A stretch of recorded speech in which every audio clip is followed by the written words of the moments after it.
sudah selesai. Sesudah Yesus meminum anggur asam itu, berkatalah ia, sudah selesai.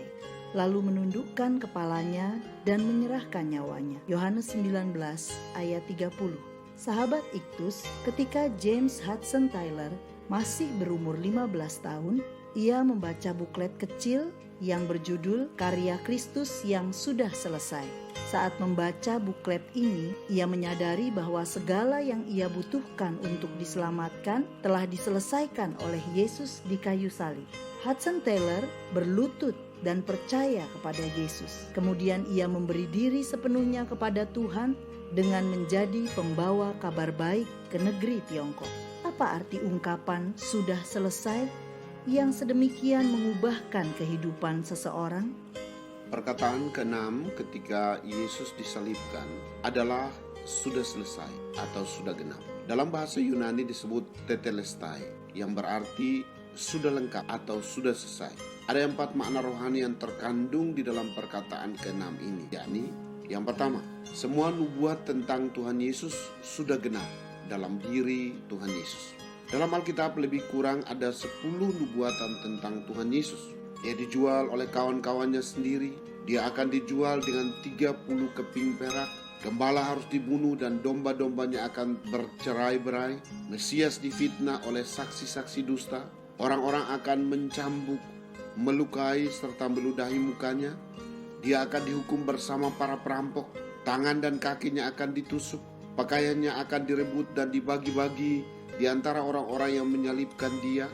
Dia berdoa untuk orang-orang kriminal yang disalibkan bersama-sama dia, dan kegelapan menudungi Kristus. Semua nubuat itu telah selesai digenapi oleh Tuhan Yesus di dalam dirinya.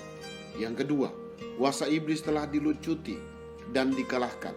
Sudah selesai melalui kematian Yesus. Ketika manusia jatuh ke dalam dosa, Allah memberikan penyataan sebagai nubuatan dalam Kejadian 3 ayat 15. Nubuat ini menjelaskan bahwa Tuhan Yesus sebagai keturunan perempuan akan meremukkan kepala dari keturunan ular, yaitu iblis. Dan nubuat ini digenapi oleh Tuhan Yesus ketika ia berada di salib. Ia melucuti dan mengalahkan kekuatan iblis. Kolose 2 ayat 14 dan 15. Yang ketiga, segenap tuntutan pengampunan dosa dan jalan masuk ke surga sudah selesai dikerjakan oleh Tuhan Yesus.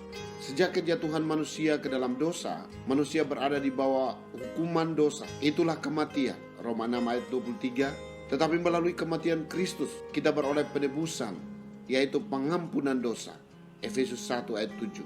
Dan memperoleh jalan masuk ke dalam kerajaan sorga, Roma 5 ayat 2. Keselamatan tidak diperoleh karena usaha manusia, tetapi karena anugerah Allah, Efesus 2 ayat 8 dan 9.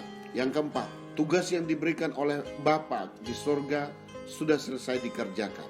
Yohanes 17 ayat 4. Aku telah mempermuliakan engkau di bumi dengan jalan menyelesaikan pekerjaan yang engkau berikan kepadaku untuk melakukannya. Yohanes 17 ayat 4. Kematian Kristus di kayu salib merupakan bukti bahwa ia telah menyelesaikan tugas yang diberikan oleh Allah Bapa kepadanya, yaitu untuk menyelamatkan dunia ini. 1 Timotius 1 ayat 15. Sahabat Iktus, Tuhan Yesus menggenapi semua janji dan nubuatan atas dirinya sendiri. Karena itu sebagai orang percaya, kita harus hidup dengan berpegang pada janji-janji Tuhan bagi kita. Selain itu, tidak ada alasan bagi kita menjadi takut terhadap iblis dan kalah terhadap dosa. Karena kuasa iblis dan dosa telah dikalahkan oleh kematian Yesus di salib. Buat saya, keselamatan adalah anugerah Allah. Manusia tidak bisa memperoleh keselamatan itu dengan usahanya sendiri. Inilah alasan mengapa saya harus terlibat di dalam pemberitaan kabar baik. Karya keselamatan yang telah diselesaikannya harus diberitakan kepada segala bangsa. Sahabat Iktus yang dikasihi Tuhan, adakah janji-janji yang Tuhan berikan kepada saya? Apakah alasan saya menang terhadap kuasa iblis dan dosa? Sudahkah keselamatan menjadi milik saya? Apakah yang saya lakukan untuk menghargai karya keselamatan yang telah saya terima? Ya Tuhan Yesus, Engkaulah Tuhan yang selalu menepati janjimu. Hal ini telah Engkau buktikan melalui kematian-Mu di salib. Kuasa dosa dan kuasa si jahat telah dikalahkan. melalui kematian-Mu sudah selesai. Dan kini saya yang melanjutkan misimu. Mengapa aku masih hidup di sini sampai saat ini? Karena masih banyak orang yang sama sekali belum mendengar karya salib-Mu yang berkuasa menyelamatkan. Pakailah saya. Amin. Karya keselamatan sudah selesai Kristus kerjakan. Kabar keselamatan masih harus kita beritakan. Kristuslah yang harus ku beri.